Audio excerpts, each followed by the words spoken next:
L'association ASL Beaufou Vendée est une association qui a été créée donc il y a depuis 72 et qui avait pour objectif d'avoir multisport.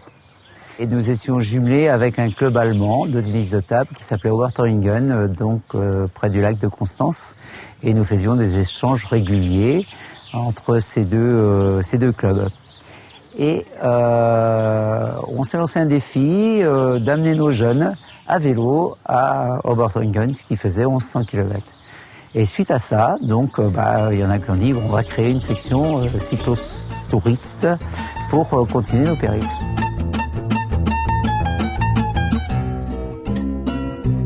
Commencer le cyclotourisme, c'est vrai, par plaisir du vélo et puis aussi par plaisir de découvrir, faire du tourisme, voilà.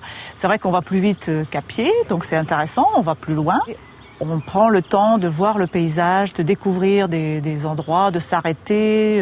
C'est très convivial surtout, c'est très important. Chacun va à son rythme dans le groupe s'attend si les personnes vont trop vite, on s'attend, on a envie de découvrir un petit peu de patrimoine.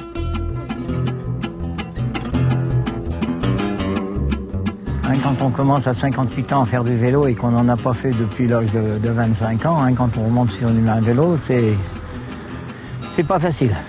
Mais enfin, quand on a ça dans la tête, eh ben ça vient dans les jambes après, quoi. Ce qu'il faut, c'est surtout pas de compétition, mais bien s'entraîner.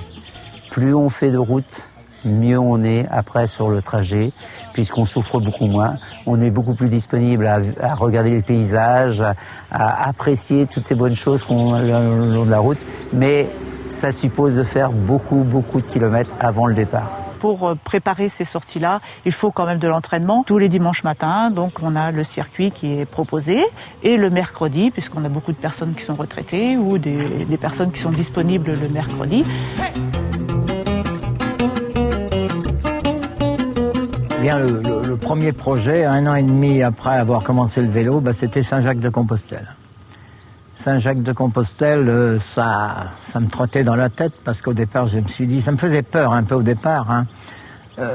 C'était 11 jours de vélo consécutifs à 130, 135 de moyenne par jour. Et puis, il fallait passer les Pyrénées et l'Espagne à l'autre bout, là-bas, c'est pas simple non plus. Enfin, je me suis quand même lancé là-dedans. Et puis, ça a été pour moi incroyable comme réussite. Mais je ne parle pas des souffrances. Alors, servez-vous, on en a eu. Mais puis, il y a ce climat, cette ambiance qu'il y a. On peine énormément sur le vélo, mais le soir, on termine tous ensemble. Il y a cette convivialité alors qui nous rassemble et qu'il faut oublier toutes nos peines.